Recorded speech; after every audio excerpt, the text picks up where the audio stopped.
sallallahu alaihi wa ala alihi wa sahbihi wa sallama taslima. Qala Allah tabaraka wa ta'ala, ya ayyuhalladzina amanu ittaqullaha haqqa tuqatih wa la tamutunna illa wa antum muslimun. Amma ba'd, fa inna khairal kalami kalamullah wa khairal hadi hadi nabiyina Muhammadin sallallahu alaihi wasallam. وشر الأمور محدثاتها وكل محدثة بدعة وكل بدعة ضلالة وكل ضلالة في النار. إخواني وأخواتي في الدين، جماعة مسجد ulul albab rahimani wa rahimakumullah. Alhamdulillah, puji syukur senantiasa kita panjatkan kehadirat Allah Subhanahu wa taala dengan memperbanyak ucapan alhamdulillah. Alhamdulillah yang dimana artinya adalah pernyataan, pengikraran dan pengakuan seorang hamba bahwasanya Allah Subhanahu wa taala adalah satu-satunya zat yang berhak untuk dipuji dengan segala bentuk pujian, dengan sesempurna-sempurnanya pujian. Ketika seorang mengucapkan alhamdu, maka hendaknya dia menghadirkan dalam hatinya bahwasanya itu adalah pengakuannya, pernyataan pengikrarannya bahwasanya pujian alhamdu, dikatakan alhamdu yaitu pujian. Kenapa Allah Subhanahu wa taala dipuji? Kenapa Allah Subhanahu wa taala kita nyatakan sebagai satu-satunya zat yang berhak untuk mendapatkan pujian yang sempurna? Dikarenakan Allah Subhanahu wa taala memiliki kamalus sifat, sempurna-sempurnanya sifat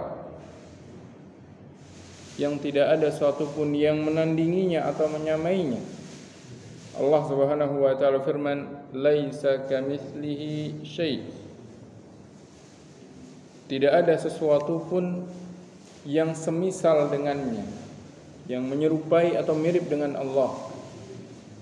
Maka ketika seorang mengucapkan alhamdulillah, dia hadirkan dalam hatinya bahwasanya dia memuji Allah dikarenakan Allah adalah satu-satunya zat yang maha sempurna. Sempurna di dalam nama-namanya, sempurna di dalam sifat-sifatnya.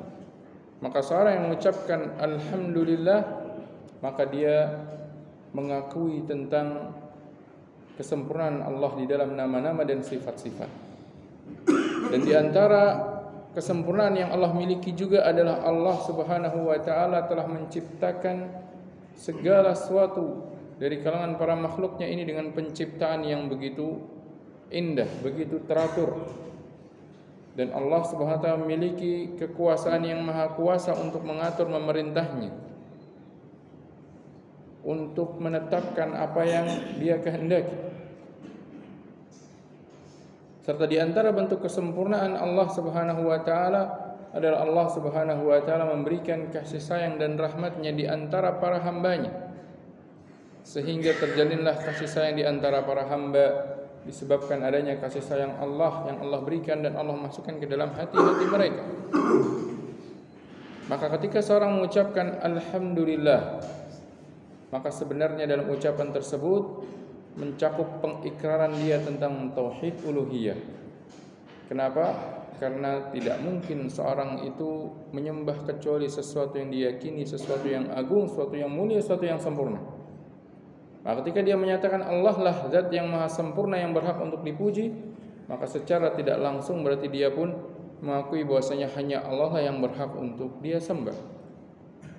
Dan di dalam pengucapan alhamdulillah itu pula seorang menyatakan tentang tauhid rububiyah, di mana dalam pengikraran tersebut berarti dia menyatakan bahwasanya Allah lah zat yang telah menciptakannya dengan sesempurna-sempurna keadaan, sebaik-baik keadaan, fi ahsani taqwim, sebaik-baik bentuk yang dia dapatkan. Dan dalam ucapan alhamdulillah itu pula terhadap pengikraran tentang nama-nama dan sifat-sifat Allah Subhanahu wa taala, yang di mana dia yakini nama-nama dan sifat tersebut adalah nama-nama dan sifat-sifat yang maha sempurna. Maka ketika seorang menghadirkan dalam hatinya dalam ucapan alhamdulillah, maka itu akan menumbuhkan kecintaannya kepada Allah, menumbuhkan keimanan dan terus meningkatkan keimanannya kepada Allah Subhanahu wa taala. Dan dengan hal tersebut maka akan mudah bagi dia untuk menjalankan syariat-syariat Allah Subhanahu wa taala, karena dia yakin dan ikrari bahwasanya Allah lah satu-satunya zat yang berhak untuk dia taati, dikarenakan Allah memiliki kesempurnaan yang sangat sempurna sehingga mendapatkan segala pujian. Maka ucapan alhamdulillah haruslah terus senantiasa kita jadikan sesuatu yang berada dalam lisan kita, baik di saat kita mendapatkan sebuah nikmat. Alhamdulillahilladzi bi ni'matihi tatimmus shalihat. Ketika seorang makan, alhamdulillahilladzi at'amani hadza. Ketika seorang mengenakan pakaian, alhamdulillahilladzi kasani hadza. Ketika seorang dia mendapatkan apapun yang dia senangi, yang dia harapkan, dia ucapkan alhamdulillah. Bahkan ketika seorang mendapatkan sesuatu yang bahkan dia tidak menyenangi hal tersebut, sesuatu yang tidak dia harapkan, dia pun mengucapkan alhamdulillah ala kulli hal. Karena bagaimanapun apa yang dia kehendak, apa yang dia dapatkan, tetap Allah Maha sempurna. Maka dia katakan alhamdulillah ala kulli hal. Segala puji bagi Allah bagaimanapun keadaan yang saya hadapi. Maka dengan seperti itu akan mudah bagi dia untuk menghadapi hal-hal yang dia dapati dalam kehidupan dunia ini, baik yang itu berupa nikmat maupun berupa ujian. Maka ikhwani wa akhwati fid din, azani Allah wa iyyakum, kita mengawali pertemuan kita ini dengan terus mengucapkan puji dan syukur pada Allah Subhanahu wa taala, mengucapkan alhamdulillah. Alhamdulillahilladzi hadana. Alhamdulillahilladzi waffaqana lil iman. Alhamdulillahilladzi ja'alana ikhwanan mu'minina mutahabbin. Kemudian setelah itu termasuk di antara karunia Allah Subhanahu wa taala yang Allah Subhanahu wa taala karuniakan kepada kita secara khusus yang berada di tempat ini dan kaum muslimin secara umum dimanapun dia berada, adalah sebuah nikmat berupa adanya al-ukhuwah al-imaniyah, persaudaraan keimanan. Jadi maksud dengan al-ukhuwah al-imaniyah adalah meskipun mereka tidak bersaudara secara nasab, meskipun mereka tidak secara sedarah, namun mereka adalah orang-orang yang semuanya terjalin dalam sebuah ikatan yang menjadikan mereka sama. Ikatan apa itu? Ikatan beriman kepada Allah Subhanahu wa taala. Mereka sama-sama beriman kepada Allah Subhanahu wa taala, yang dimana dengan keimanan tersebut semuanya tidak terkecuali pasti akan masuk surga. Rasulullah sallallahu alaihi wasallam bersabda, "La tadkhulunal jannata hatta tu'minu." Kalian tidak akan masuk surga sampai kalian beriman. Karena dalam hadis yang Rasulullah bersabda, la yadkhulul jannata illa nafsun mu'minah. Tidak akan masuk surga kecuali jiwa yang beriman. Maka ketika Allah Subhanahu wa taala memberikan taufik kepada kita menjadi seorang mukmin, mempertemukan kita dengan mukmin yang lain, maka itu mempersaudarakan kita dengan manusia-manusia yang kita akan sama-sama mendapatkan janji Allah Subhanahu wa taala masuk ke dalam surga. Meskipun tingkatan-tingkatan yang akan didapatkan berbeda-beda. Meskipun masuknya mereka ke dalam surga, ada yang dia akan masuk tanpa melalui azab neraka. Ada yang di antara mereka sebelum masuk tertahan dulu untuk merasakan hukuman atas perbuatan maksiat yang dia lakukan. Namun semuanya akan kembali ke dalam surga Allah Subhanahu wa taala dengan syarat apa? Dengan syarat mereka beriman. Maka itu merupakan nikmat tatkala Allah Subhanahu wa taala menjadikan kita adalah orang-orang yang berkumpul terikat dalam sebuah ikatan, sebuah jalinan, yaitu adalah jalinan keimanan. Dan di antara bentuk wujud jalinan keimanan tersebut adalah mereka adalah ikhwah yang saling mencintai dan saling menyayangi di antara mereka. Oleh karena itu Rasulullah SAW bersabda, "Wa la tu'minu hatta tahabbu, dan kalian tidak akan menggapai kesempurnaan iman. Tidak akan kalian beriman dengan keimanan yang sempurna sampai kalian mewujudkan at-tahabbu, saling berkasih sayang di antara kalian, saling mencintai di antara kalian, saling menginginkan kebaikan untuk saudaranya, saling berusaha untuk menjaga diri agar tidak menyakiti saudaranya tersebut. Itu adalah wujud dari at-tahabbu bainal mu'minin, saling mencintai dan saling menyayangi di antara kaum mukminin. Maka di antara wujud saling mencintai dan saling menyayangi di antara kaum mukminin, mereka memiliki sifat yaitu memuliakan hak-hak saudaranya sesama mukmin. Mereka berusaha untuk menunaikan hak-hak saudaranya sesama mukmin. Dikarenakan Allah Subhanahu wa taala perintahkan kita untuk memuliakan hak-hak saudara kita, sebagaimana kita pun ingin untuk dimuliakan hak-hak yang kita miliki. Oleh karena itu, ikhwani wa akhwati fid din, azani Allah wa iyyakum. Maka pada pertemuan pagi hari ini melanjutkan kembali pembahasan dalam kitab Riyadhus Shalihin min kalami Sayyidil Mursalin, bertepatan dengan bab yang dibawakan oleh Imam An-Nawawi rahimahullah berjudul Bab Ta'zimi Hurumatil Muslimin wa Bayanu Huquqihim Wasyafaqati Alaihim wa Rahmatihim. Bab perintah untuk memuliakan hak-hak kaum muslimin. Memuliakan hak-hak kaum muslimin adalah bentuk perwujudan dari kasih sayang di antara orang-orang yang beriman. Caranya dengan memuliakan hak-hak yang ada pada mereka. Wa bayanu huquqihim, serta menjelaskan tentang hak-hak yang dimiliki oleh kaum muslimin. Wasyafaqati alaihim, serta perintah untuk kasih sayang, untuk memberikan empati, untuk memberikan perhatian, asyafaqah, kepada mereka, serta memberikan rasa kasih sayang kepada kaum muslimin. Bab yang agung yang beliau bawakan setelah bab tentang haramnya perbuatan zalim. Karena orang yang zalim berarti orang yang mengurangi hak saudaranya, tidak dia tunaikan hak saudaranya sehingga dia menzalimi saudaranya. Maka setelah beliau sampaikan tentang haramnya mengurangi hak saudaranya sama mukmin, bab haramnya tidak menunaikan hak saudaranya sama mukmin, beliau lanjutkan dengan bab tentang perintah untuk memuliakan dan menjaga hak-hak kaum muslimin. Beliau bawakan beberapa firman Allah Subhanahu wa taala dan juga hadis-hadis Nabi yang mulia sallallahu alaihi wasallam dalam bab ini. Ayat yang pertama yang beliau nukilkan dalam bab ini dalam firman Allah Subhanahu wa taala surat Al-Hajj ayat yang ke-30. Allah Subhanahu wa taala berfirman, "Wa may yu'azzim hurumatillahi fahuwa khairun lahu 'inda rabbih." Dan barang siapa memuliakan hurumatullah yaitu perkara-perkara yang dimuliakan oleh Allah Subhanahu wa taala, perkara-perkara yang diperintahkan oleh Allah agar kita pun memuliakannya, itu hurumatillah.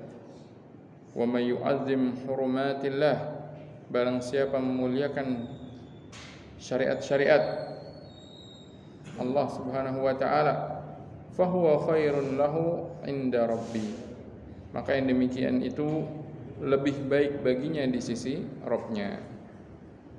Di dalam ayat ini Allah Subhanahu wa taala memerintahkan dan menganjurkan hamba-hambanya yang beriman agar mereka memiliki sifat memuliakan hal-hal yang Allah Subhanahu wa taala agungkan dan yang Allah Subhanahu wa taala jadikan itu sesuatu yang dimuliakan di antara mereka. Seperti apa? Seperti contohnya adalah bulan-bulan mulia. Allah Subhanahu wa taala firman, "Asy-syahrul haramu bisy-syahril harami wal hurumatu qisas." Atau dalam ayat lain Allah Subhanahu wa taala firman, inna iddatash syuhuri 'indallahi 12 syahran fi kitabillah yauma khalaqas samawati wal arda minha arba'atun hurum. Di antara 12 bulan yang Allah Subhanahu wa taala ciptakan dalam peredaran waktu ini ada 4 yang itu Allah muliakan, Allah agungkan. Minha arba'atun hurum. Dzalika ad-dinul qayyim fala tadlimu fihinna anfusakum. Maka jangan kalian zalimi diri kalian di 4 bulan mulia tersebut. Makanya di antara bentuk hurumatillah, sesuatu yang Allah jadikan itu mulia berupa waktu-waktu tertentu. Di antara adalah 4 bulan haram. Dzulqa'dah, Dzulhijjah, Muharram, dan apa satu lagi? Rajab. 3 bulan berturut-turut, Dzulqa'dah, Dzulhijjah, Muharram. 1 bulan terpisah. Rajab berada di pertengahan selang di antara 3 bulan tersebut untuk ketemu 3 bulannya lagi. Kenapa itu dimuliakan oleh Allah Subhanahu wa taala? Karena dulu pada zaman dahulu manusia untuk menunaikan ibadah haji di bulan Dzulhijjah mereka butuh perjalanan kurang lebih 1 bulan untuk berangkat, 1 bulan untuk pulang. Maka Allah Subhanahu wa taala jadikan waktu-waktu tersebut adalah waktu yang dimuliakan, tidak boleh terjadi peperangan. Sehingga orang yang berangkat haji aman di perjalanan. Meskipun dia bertemu musuhnya namun ternyata di bulan yang mulia, maka tidak boleh dilanggar. Tidak boleh terjadi peperangan, tidak boleh terjadi hal-hal yang menjadikan mereka ketakutan dan merasa tidak aman di jalan. Setelah datang Rasulullah SAW, Allah tetapkan bulan-bulan tersebut menjadi bulan-bulan haram. Kayak kita sering menyebut bulan-bulan haram. Bahkan Allah SWT menegaskan, fala tadlimu fihinna anfusakum, jangan kalian zalimi. Kata para ulama, jika menafsirkan ayat tersebut, ini menunjukkan bahwasanya dosa yang dilakukan di bulan-bulan haram lebih besar dibandingkan dosa yang dilakukan di bulan-bulan lain. Lebih besar di sisi Allah Subhanahu wa taala.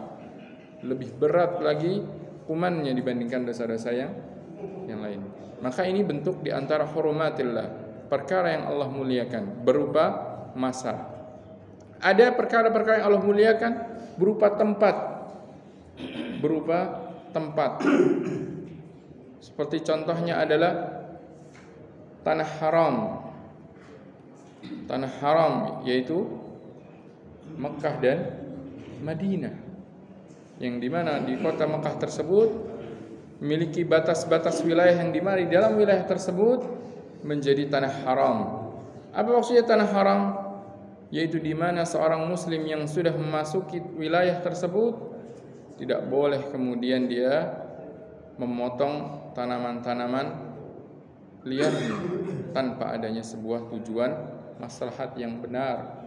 Tidak boleh kemudian hewan-hewan buruannya dia buru, dia takut-takuti di sana, terjaga, dimuliakan oleh Allah Subhanahu wa taala.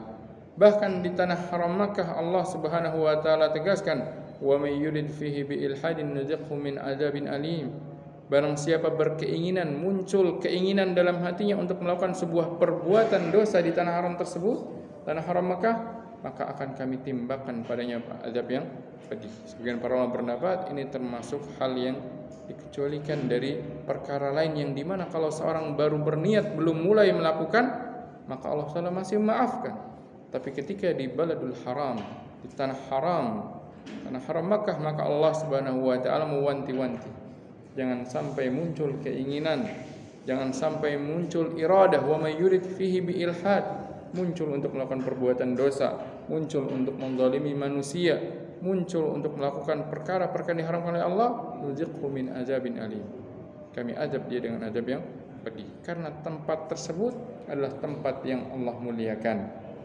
Begitu juga tanah Madinah, tanah mahram yang berada di kota Madinah.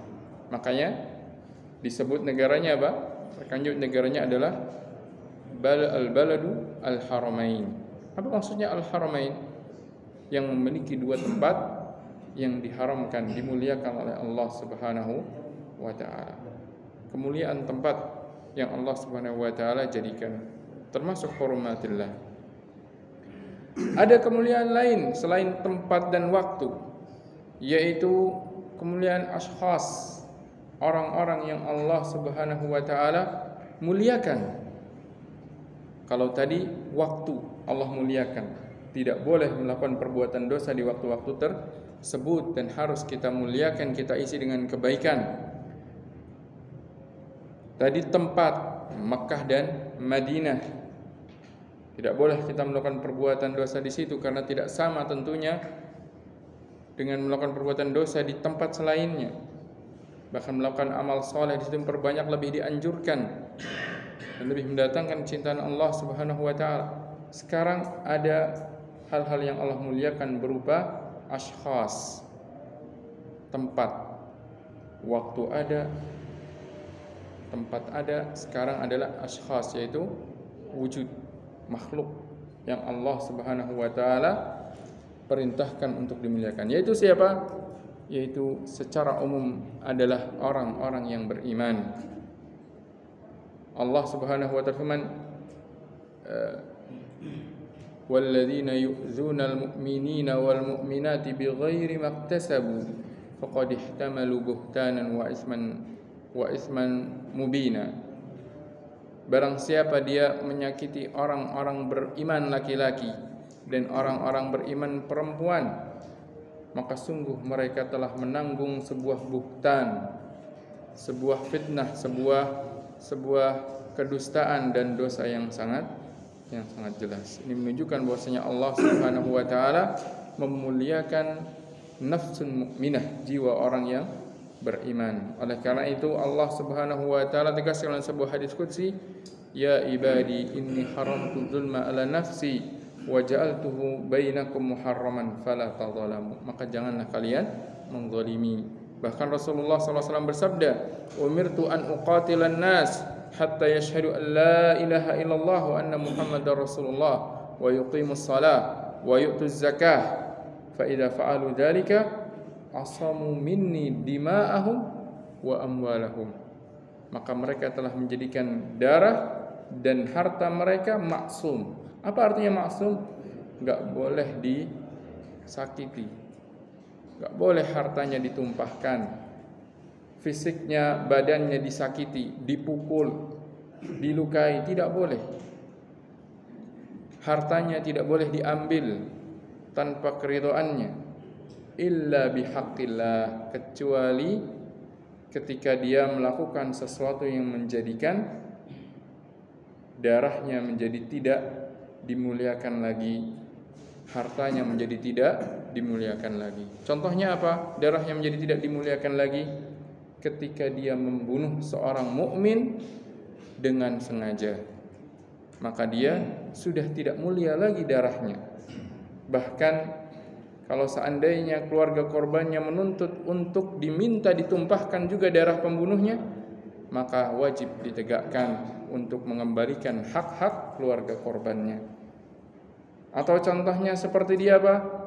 Melakukan perzinaan setelah dia menikah dengan pernikahan yang sah, namun tetap melakukan perbuatan zina, maka menjadi tidak dimuliakan lagi darahnya. Yang sebelumnya menjadi mulia, menjadi maksum, tidak boleh ditumpahkan. Namun karena perbuatan zina setelah dia menikah, maka ditegakkan baginya hukum rajam, karena dia telah melakukan perkara yang menjadikan darahnya tidak mulia lagi. Atau misalkan dia keluar dari agamanya, murtad dari Islam, sehingga dia tidak dimuliakan lagi darahnya. Oleh karena itu Rasulullah SAW menyebutkan bahwasanya tidaklah halal seorang untuk menumpahkan darah seorang muslim kecuali apa? Bi'ihdath thalath, salah satu dari tiga hal. Ats-tsayyibuz zani wan nafsu bin nafsi wal mufariqul jamaah. Seorang yang sudah menikah namun tetap berzina. Seorang yang dia membunuh jiwa yang Allah haramkan, dia bunuh dengan sengaja, maka dia pun ditegakkan qisas padanya. Yang ketiga adalah ketika dia mufariqul jamaah, keluar dari jamaahnya kaum mukminin. Jamaah kaum mukminin ini bukanlah komunitas, tapi jamaah kaum mukminin maksudnya mufariqul jamaah, dia keluar dari Islam. Rasulullah SAW bersabda dalam hadis yang lain, "Man baddala dinahu faqtulu." Barang siapa dia mengganti agamanya, keluar dari agama Islam, faqtulu, maka bunuhlah dia. Jadi tidak dimuliakan lagi. Yang tadinya dia adalah seorang jiwa yang Allah muliakan, yang Allah perintahkan, "Wa may yu'azzim hurumatillah fahuwa khairun lah." Barang siapa memuliakan sesuatu yang Allah muliakan, maka itu adalah lebih baik baginya. Ternyata karena dia melakukan perkara-perkara yang menjadikan dia tidak dimuliakan lagi, menjadi orang yang tidak dimuliakan. Maka hukum asalnya seorang muslim, seorang mukmin haram untuk ditumpahkan darahnya, kecuali jika dia melakukan perkara-perkara yang menjadikan darahnya tidak berharga lagi di sisi Allah Subhanahu wa taala, tidak dimuliakan lagi oleh Allah Subhanahu wa taala. Waliyadzubillah. Atau urusan hartanya, di mana dia melakukan sebuah perbuatan yang menjadikan hartanya tidak dimuliakan lagi, yang pada asalnya hartanya haram untuk diambil tanpa keridhaannya, karena perbuatan dia melakukan sesuatu yang menjadikan darahnya tidak dimuliakan lagi oleh Allah Subhanahu wa taala. Allah SWT tegaskan, "Asy-syahrul haramu bisyahril harami wal hurumatu qisas. Faman i'tada 'alaikum fa'tadu 'alaihi bimithli ma i'tada 'alaikum." Sungguhnya bulan-bulan haram dan sungguhnya al-hurumat, perkara-perkara yang Allah muliakan, ada qisas padanya, ada penegakan qisas padanya kalau seorang melanggar. Faman itada alaikum, maka barang siapa melakukan i'tida, kezaliman kepada kalian, fa'tadu alaihi, maka berikanlah balasan i'tida semisal dengan apa yang dia lakukan. Maka ditegakkanlah adanya syariat qisas, ditegakkanlah adanya syariat ketika seorang dia mengambil harta orang, tidak dia kembalikan kepada pemiliknya, maka pemilik harta tersebut, sebagian para ulama berpendapat, boleh untuk mengambil ganti dari harta orang yang menzaliminya, tapi semisal, tidak boleh lebih. Kenapa? Karena dialah yang telah melakukan al-i'tida. Maka sebagian para ulama berpendapat tentang bolehnya hal tersebut. Ketika seorang dia berhutang, ditagih, tidak mau mengembalikan, atau bahkan mengingkari dia pernah berhutang, maka sebagian para ulama berpendapat boleh untuk mengambil harta dari orang yang berhutang tersebut senilai dengan hutang yang tidak mau dia bayarkan. Berdasarkan firman Allah Subhanahu wa taala, "Faman i'tada 'alaikum fa'tadu 'alaihi bimithli ma i'tada 'alaikum." Sebagian yang lain berpendapat tidak, hukum asalnya tetap haram kecuali dia mendatangkan bukti yang jelas, diangkat ke mahkamah, kemudian hakimlah yang mewajibkan. Intinya bahwasanya ada kalanya seorang yang dia melakukan sebuah perbuatan menjadikan hartanya menjadi tidak dimuliakan lagi oleh Allah Subhanahu wa taala, sehingga boleh untuk diambil meskipun tanpa keridhaannya, seperti seorang yang dia mengambil harta orang lain dengan cara yang batil. Maka di dalam ayat ini Allah Subhanahu wa taala menegaskan, "Wa may yu'azzim hurumatillah." Barang siapa muliakan hurumatullah, hal yang Allah muliakan. Al-Imam An-Nawawi rahimahullah membawakan ayat ini sebagai dalil dalam bab tentang memuliakan hak-haknya kaum muslimin. Menunjukkan apa? Menunjukkan bahwasanya hak-haknya kaum muslimin termasuk perkara yang Allah Subhanahu wa taala muliakan, termasuk hurumatullah, termasuk syiarnya Allah Subhanahu wa taala. Maka wajib bagi orang yang beriman untuk menjaga hak-hak orang beriman lainnya. Tidak boleh dia ambil, tidak boleh dia zalimi kecuali dengan cara yang hak. Seperti yang tadi kita contohkan dalam urusan darah maupun dalam urusan harta. Kemudian ayat yang berikutnya, Imam Nawawi rahimahullah membawakan ayat dalam surat Al-Hajj ayat yang ke-32. Allah Subhanahu wa taala firman, "Wa may yu'azzim sya'airallah fa innaha min taqwal qulub." Dan barang siapa mengagungkan syiar-syiar Allah, maka itu adalah bentuk ketakwaan hatinya. ayat bab ini berbicara tentang hak-haknya kaum muslimin. Imam Nawawi membawakan dalilnya tentang barang siapa memuliakan sya'airillah, syiar Allah. Apa itu artinya syiar? Syiar itu adalah syariat yang zahir, sebuah perintah, sebuah amalan ibadah yang zahir, maka itu disebut syiar. Azan itu dikumandangkan keras. Azan nggak boleh orang bisik-bisik ketika azan, itu namanya bukan azan. Itu berzikir secara sendirian. Adapun ketika azan maka dia mengangkat suaranya, berusaha sejauh mungkin dia keraskan sekeras mungkin supaya bisa mencapai jarak terjauh dari suara yang bisa dia jangkau. Itu kalau tanpa speaker. Kalau pakai speaker nggak usah teriak-teriak, nggak apa-apa, kan ada volumenya. Tapi zaman dahulu tidak ada speaker, maka azan dikeraskan sehingga sampai sejauh mana suara tersebut bisa terdengar, maka orang yang mendengar azan tersebut diperintahkan untuk mendatangi azan tersebut. Maka azan termasuk syiar. Kenapa? Karena ibadah azan tersebut diperdengarkan, dilantangkan, diperlihatkan. Salat Id disebut syiar. Kenapa? Karena dilakukannya secara terbuka, terang-terangan.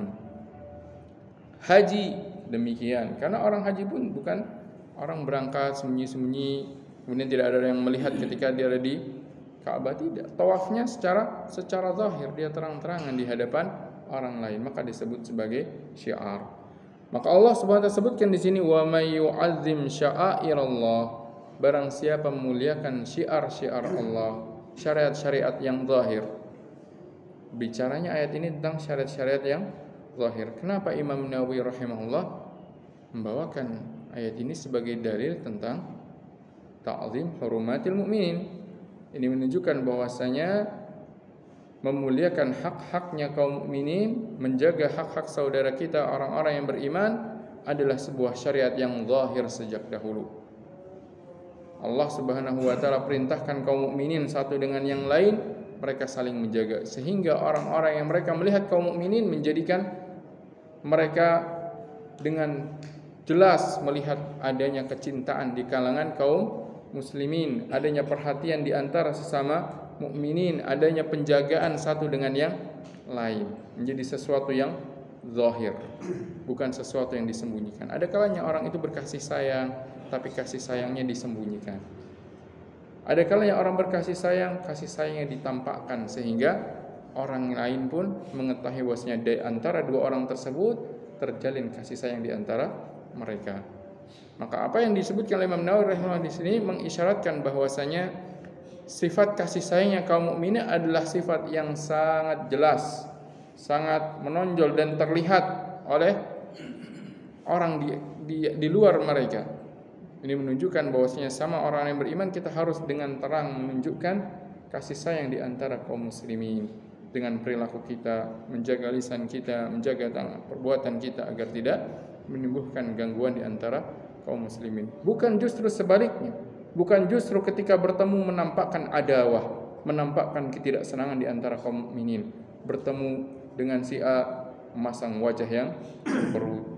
Bertemu dengan si A berpaling tidak mau untuk melihat wajahnya. Tidak demikian. Namun justru yang ada adalah memenuhi hak seorang mukmin ketika bertemu dengannya memberikan salam.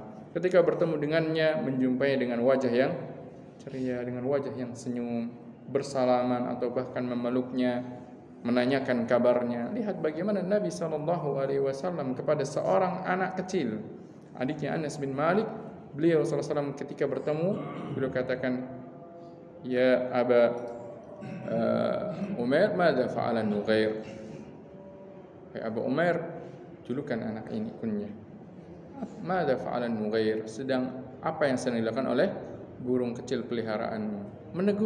Menegurnya, berusaha untuk menjalin keakraban kasih sayang di antara mereka. Bahkan Nabi SAW mengabarkan bahwasanya buah sedekah ketika seorang bertemu dengan saudaranya sama orang yang beriman biwajhin talqin, dengan wajah yang ceria. Maka sebagai seorang mukmin ketika bertemu dengan kaum mukmin yang lain haruslah demikian. Dengan niatan apa? Dengan niatan menampakkan syiar Allah di antara kaum mukminin, yaitu at-tahabu bainal mukminin, mencintai di antara sama orang-orang yang beriman.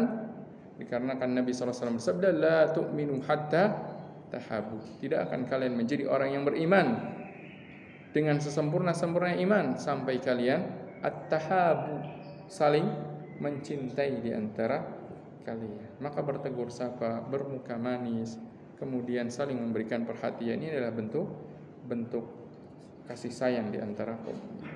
Maka Imam Nawawi rahimahullah membawakan ayat ini mengisyaratkan bahwasanya sifat kasih sayang dan perhatian di antara kaum mukminin adalah syiar yang zahir, sebuah syiar, sebuah ajaran yang sangat zahir sehingga bisa dilihat oleh orang-orang di luar Islam.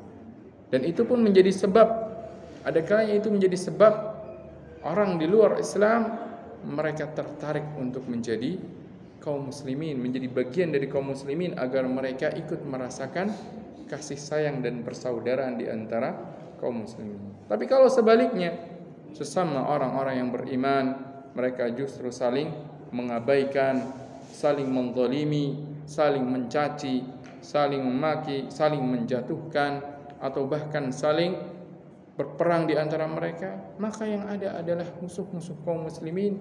Mereka enggan untuk menjadi bagian dari kaum mukminin. Mereka justru akan tertawa ketika melihat kaum mukminin satu dengan yang lainnya mereka saling membenci. Hilang wujud sebuah syiar yang Allah Subhanahu wa taala tegakkan di antara mereka berupa apa? Berupa at-tahabu bainal mu'minin, menjadikan adanya ukhuwah di antara orang-orang yang beriman. Semoga Allah Subhanahu wa taala menjadikan kita adalah ikhwah mutahabina fillah, saudara-saudara yang saling mencintai, saling berkasih sayang karena Allah. Dan semoga Allah Subhanahu wa taala memperbaiki segala urusan di tengah-tengah kaum muslimin agar mereka kembali menjadi orang-orang yang saling mencintai karena Allah, dan mereka menjadikan hubungan mereka adalah hubungan yang dibangun di atas ketaatan kepada Allah Subhanahu wa taala.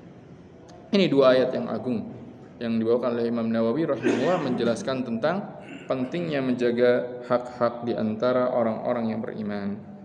Ayat yang berikutnya dalam surat Al-Hajr, Allah Subhanahu wa taala firman, "Wakhfid janahaka lil mu'minin."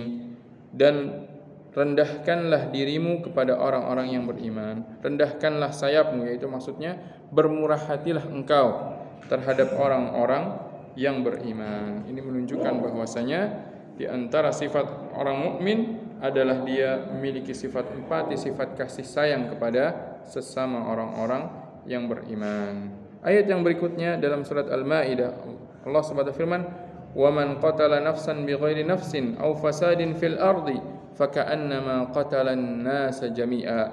Barang siapa membunuh satu jiwa dia bunuh, padahal jiwa tersebut termasuk jiwa yang maksum, jiwa yang diharamkan untuk dibunuh. Siapa jiwa yang diharamkan untuk dibunuh? Jiwa orang yang beriman, itu yang pertama. Yang kedua, jiwa seorang kafir zimmi, itu maksum, tidak boleh dibunuh. Jiwa kafir mu'ahad, seorang kafir yang dia memiliki perjanjian dengan kaum muslimin, masih terikat perjanjian perdamaian dengan kaum muslimin, itu pun haram untuk dibunuh. Jiwa musta'min, orang kafir yang dia datang ke negerinya kaum muslimin, minta perlindungan kemudian dilindungi oleh salah satu dari kaum mukminin atau bahkan dari imamnya kaum mukminin, maka haram untuk dibunuh. Hanya satu saja yang halal untuk dibunuh, yaitu siapa? Kafirun harbi, seorang kafir yang dia memerangi dengan terang, dengan jelas kaum mukminin, disebut sebagai kafirun harbi. Adapun selain dari kafirun harbi, maka hukum asalnya adalah jiwa yang maksum. Maka Allah SWT berkata, "Wa man qatala nafsan bighairi nafsin." Barang siapa dia membunuh jiwa dalam rangka bukan sebagai qisas atas jiwa yang dia bunuh, atau orang yang melakukan kerusakan di muka bumi, kerusakan berupa kerusakan seperti dia menyebarkan kesesatan, dia menghalangi manusia dari jalan Allah Subhanahu wa taala, adalah fasad, atau kesesatan berupa menyakiti harta manusia seperti seorang perompak atau pembegal atau pembajak, ini adalah fasad. Mereka menjadikan kaum mukminin tidak aman di jalan, berjalan sendirian khawatir tiba-tiba dibegal, tiba-tiba dibunuh atau disakiti, diambil hartanya dengan cara yang zalim. Ini adalah fasadun fil ardh. Maka barang siapa dia membunuh seorang jiwa bukan karena qisas atau bukan karena dia melakukan fasad, kerusakan di muka bumi, faka'annama qatalan nasa jami'a, maka orang yang membunuhnya seperti dia telah membunuh semua manusia. Ini menunjukkan besarnya dosa tersebut kalau seorang dia menumpahkan darah tanpa adanya alasan yang hak. Alasan yang hak di antaranya 3 yang kita sebutkan tadi di awal pembicaraan, kemudian juga tadi seperti dia melakukan kerusakan di muka bumi, seperti dia seorang yang dia melakukan kesesatan, baik seorang yang menyebarkan kerusakan, baik kerusakan dalam urusan agama maupun kerusakan dalam urusan hak-hak manusia. Maka dalam ayat tersebut menegaskan tentang besarnya hak yang dimiliki oleh orang-orang yang beriman, yang dimana kalau ada orang yang membunuhnya maka dia mendapatkan dosa yang besar, bahkan seolah-olah dia itu membunuh semua manusia.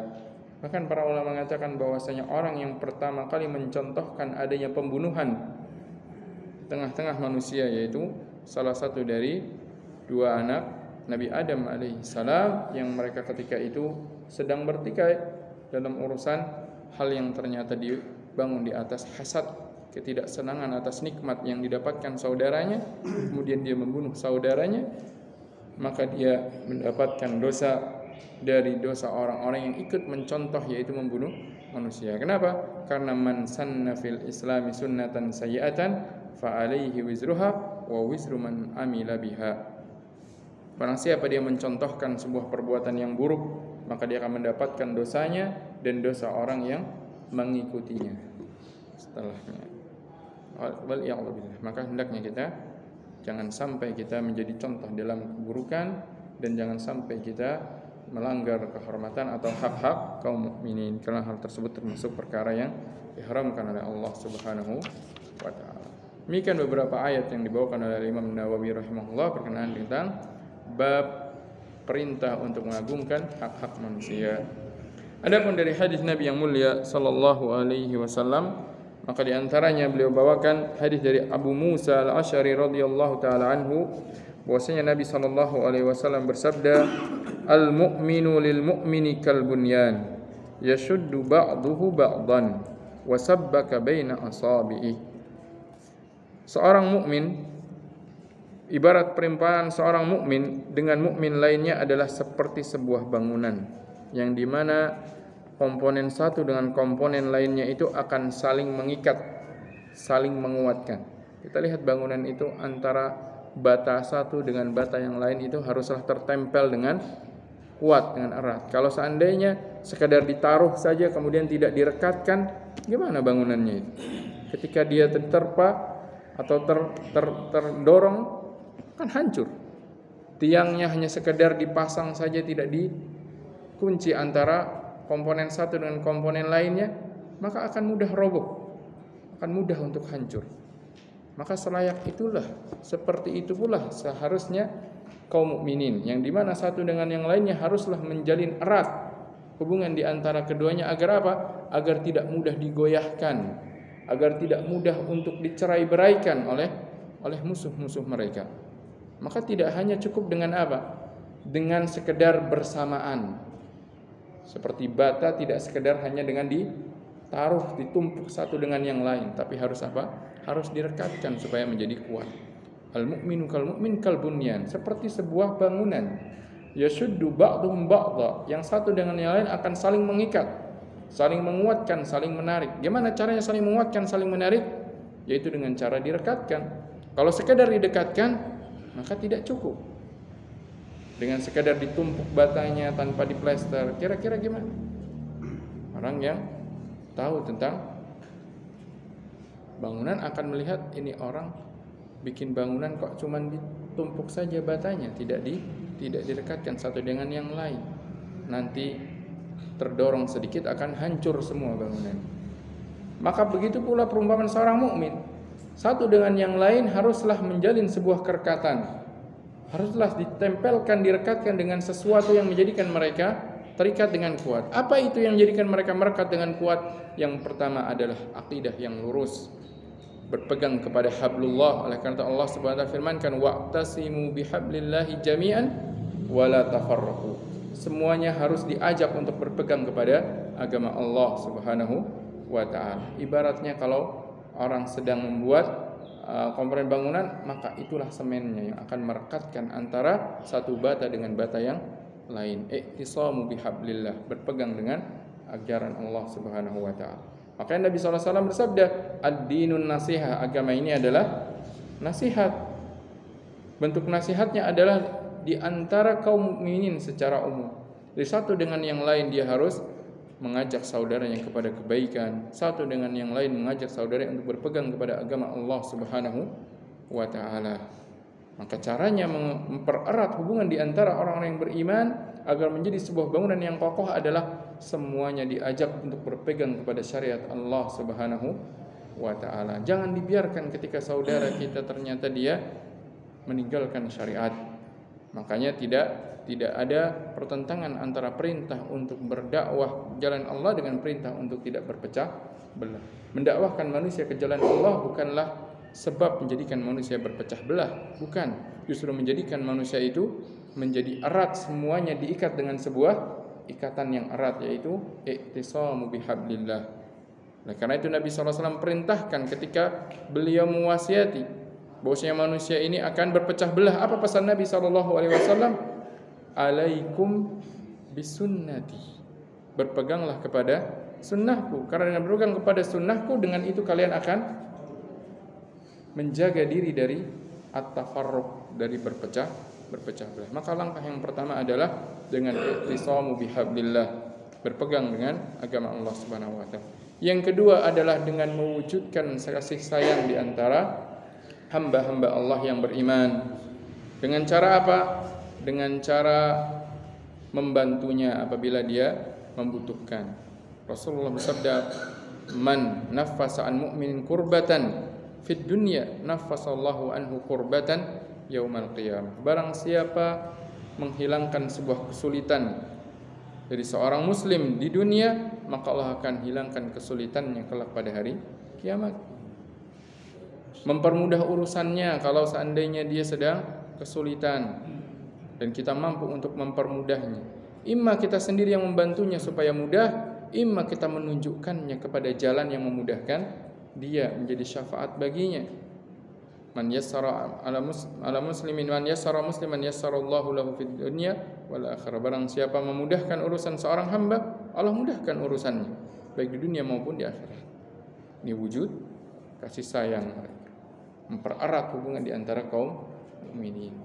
Yang ketiga di antara cara untuk mempererat hubungannya adalah dengan menjaga diri agar tidak menyakiti kaum mukminin. Menjaga diri agar tidak menyakiti mereka, tidak menyakiti hak-hak mereka. Hak jalan, berikan hak jalan kepada kaum mukminin. Hak mereka untuk mendapatkan keamanan, maka berikan keamanan agar mereka tidak sakiti. Makanya diharamkan ketika seorang itu bercanda bergurau, melakukan sebuah candaan gurauan yang menjadikan saudaranya itu cemas dan khawatir. Suatu ketika pernah para sahabat Rasulullah SAW ingin mencandai salah seorang sahabat dengan cara menyembunyikan barangnya, menyembunyikan tombaknya atau pedangnya. Maka kemudian Nabi SAW menegur mereka. Nabi SAW bersabda, tidak halal bagi seorang muslim untuk menjadikan saudaranya berada dalam kecemasan. Cemas, barangnya hilang, mana ini barang saya? Padahal sekedar dicandai saja. Tidak benaran ngambil, tidak menzalimi, tapi sebuah candaan yang dimana itu menjadikan saudara yang menjadi khawatir, itu diharamkan oleh Allah dan Rasulnya. Kenapa diharamkan? Agar tidak merenggangkan hubungan di antara kaum mukminin. Bahkan ketika bercanda dengan ucapan lisan, dengan lisannya, maka tidak boleh melakukan candaan yang mengandung unsur sukhriyah, meremehkan, merendahkan. Allah Subhanahu wa taala firman, "Ya ayyuhalladzina amanu la yaskhar qaumun min qaum asa an yakunu khairan minhum wala nisa'un min nisa' asa an yakunna khairan minhum." Wahai orang-orang yang beriman, janganlah meremehkan satu dengan yang lain. Laki-laki satu meremehkan laki-laki yang lain, perempuan meremehkan wanita yang lain. Bisa jadi orang yang diremehkan itu lebih baik daripada orang yang meremehkannya.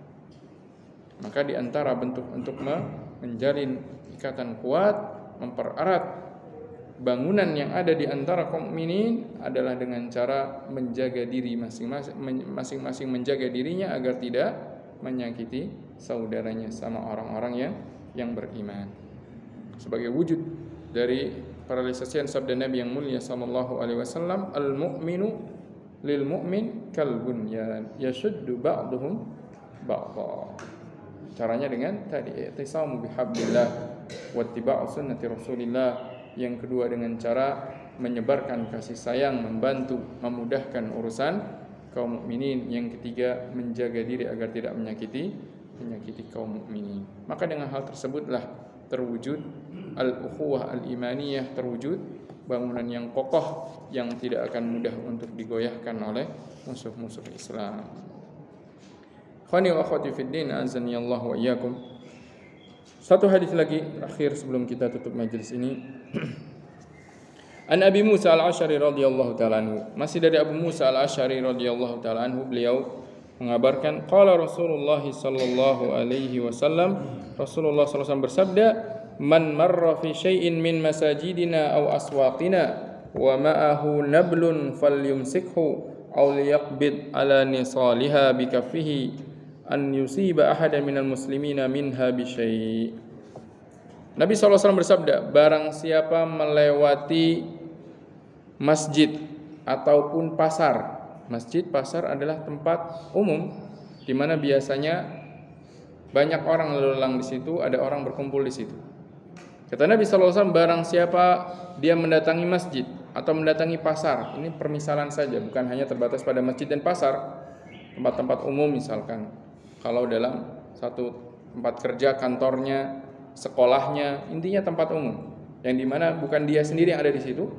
Kata Nabi SAW, barang siapa melewati atau mendatanginya dan dia membawa nablun, membawa anak panah atau tombak kecil, biasanya kan tajam ujungnya, panjang, maka hendaknya dia pegang. Maksudnya dia jaga supaya apa? Tidak sembarang. Khawatir kalau dia membawanya dengan sembarangan, dia bawa dengan lurus, tiba-tiba di depan ada orang terkena ujung tombaknya. Dia bawa menyamping, tidak sadar ternyata menggores orang lain yang berada di kanan atau di kirinya. Maka hendaknya bagaimana? Fal yumsikhu, dia pegang dengan benar, arahkan ke atas. Kalau ke atas nggak ada orang jalan di atas kita ya. Jalan kanan kiri depan belakang. Di atas tiba-tiba meloncat, enggak.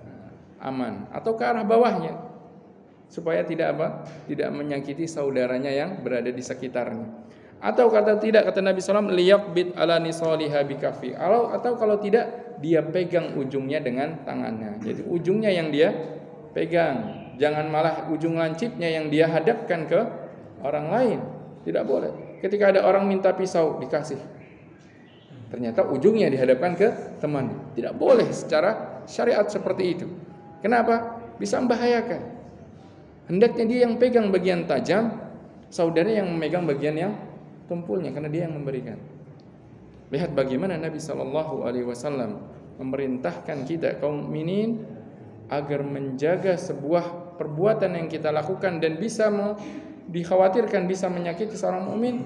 Tidak boleh kita sembarangan di dalam memegang senjata atau memegang benda yang memiliki ketajaman di tempat-tempat umum. Tujuannya apa? Tujuannya an yusiba ahadan minal muslima minha bisyai, supaya jangan sampai dia tidak sadar kalau ternyata ujung tombaknya itu mengenai salah seorang dari kaum muslimin. Hadis yang menggambarkan kepada kita tentang bagaimana seharusnya sifat seorang mukmin. Hanya sekedar melakukan sesuatu yang sekedar kekhawatiran saja, khawatir mengenai saudara sama mukmin, tidak boleh dilakukan. Harus dia pegang bagian lancipnya, apalagi sesuatu yang jelas-jelas akan menyakiti kaum mukmin. Tidak boleh demikian itu dilakukan. Maka semoga Allah Subhanahu wa taala menjadikan kita saudara-saudara seiman yang saling mencintai, saling kasih sayang, dan saling menjaga diri kita agar tidak menyakiti saudara kita, sehingga kita selamat dari berbagai bentuk perbuatan zalim dan selamat dari berbagai bentuk tuntutan atas kezaliman yang kita lakukan, baik disadari maupun tidak disadari. Maka ikhwani wa akhwati fiddin, azanillahu wa iyyakum, demikian beberapa hadis dan juga ayat-ayat yang kita bahas pada pertemuan pagi hari ini. Semoga membuahkan ilmu yang bermanfaat, amal saleh, membuahkan kecintaan dalam hati kita terhadap kaum mukminin, serta berusaha untuk mempererat lagi hubungan di antara kaum mukminin secara umum dan di antara kita yang hadir pada kesempatan yang berbahagia ini. Demikian, sallallahu nabiyana Muhammadin wa alihi wa sahbihi wasallam. Silahkan kalau ada pertanyaan. Ya, silahkan Pak. Di surat Al-Maidah ayat 32, in ajalidzali katabna ala bani Israil annahu man qatala nafsan bi ghairi nafsin aw fasadin fil ardi fakannama qatalan nasa jami'a wa man ahyaha fakannama ahyan nasa jami'a. Itu kan diperuntukkan untuk orang yang maka juga untuk berlaku orang-orang mukmin. Pertanyaannya dalam ayat Al-Maidah yang tadi kita bacakan, wa man qatala nafsan bighairi nafsin aw fasadin fil ardi faka'annama qatalan nasa jami'an.